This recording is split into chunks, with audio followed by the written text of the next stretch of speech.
everyone, welcome to China Money Podcast, where global investors get their weekly dose of local knowledge on investing in China. Go to our website, chinamoneypodcast.com, for more great episodes. I'm your host, Xiang. Our guest today is Chris Brooke, CEO and President of CBRE China. He's talking to me in his Beijing office. Hi Chris, welcome. Thank you. So CBRE has entered the Chinese market for a long time, since 1988. Have you ever seen the Chinese commercial property market as hot as it is now? Well, no, I think as we stand here in the middle of 2012, obviously the commercial sector, both office and retail, has grown considerably. In terms of investment volume, 2011 was another very strong year. About 88 billion RMB of investment properties in the commercial sector traded, which compares with 84 billion in 2007, so a very similar level to even the peak of the market in 2007. The first half of this year, about 42 billion traded, so I think we're anticipating a similar year to 2011, even though it's been a bit more subdued in the first half. Now let's look at the overall property market in China. Since the government loosening monetary policy a little bit, the property market overall looks to be recovering, or is this a temporary blip on the way down?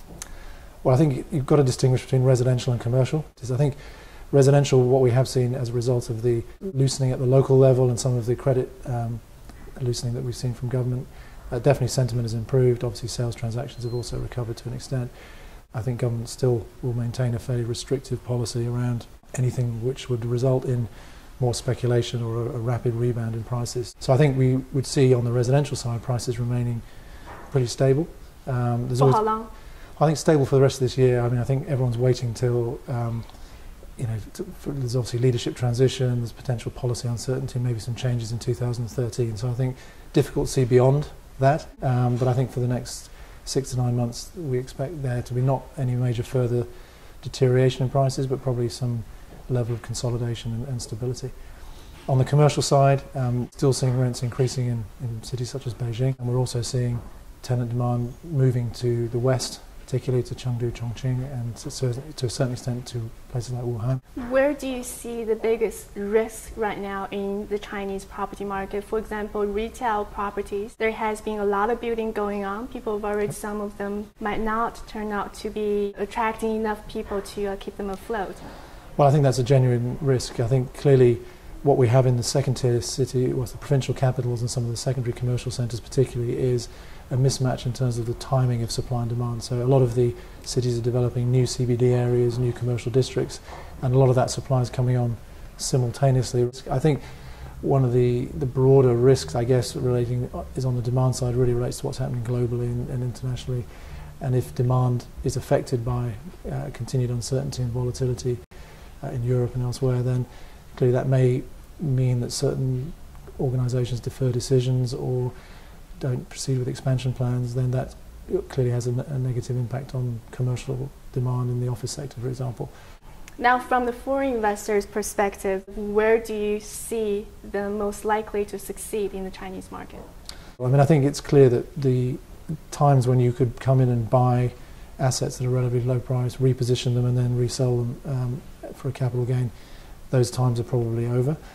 So from a strategic point of view, investors need to look at either coming in and paying true market value for a very high quality asset, or they have to develop to own. I mean, I think if you look at the strategy that's been employed by some of the Singapore firms, Capital Land, Mapletree and others, clearly they're coming in, buying land and building for future holds for their funds. So they've done a combination of acquisition and development, and I think that flexibility is something which investors need to build into the plan going forward. So they need to get their hands a little bit dirtier than before, and obviously come with this another different set of challenges, particularly when you go to second-tier, third-tier cities.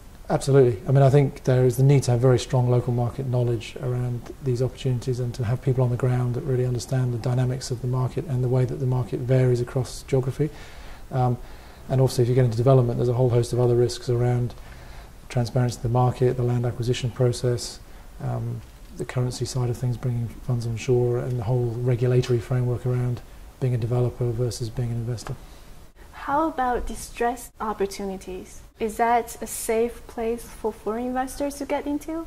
Well, I think it very much depends on your definition of distressed. I mean, I think in the broader context, China, we don't really have a distressed asset market, but obviously there are developers who are facing funding difficulties. I think as long as the project is backed by the right collateral and sufficient guarantees are in place around how to exit, there are a number of investors that have been injecting equity or providing mezzanine finance to developers to help them through to complete projects. So again, it's about the collateral and the guarantees and the contractual relationship to make sure there's enough comfort that the risk can be mitigated as far as possible. Thank you so much, Chris. Thank you. That's today's podcast. I hope you enjoyed it. If you have any questions or comments, go to our website, ChinaMoneyPodcast.com, or subscribe to the podcast on iTunes. Thank you so much. Until next time.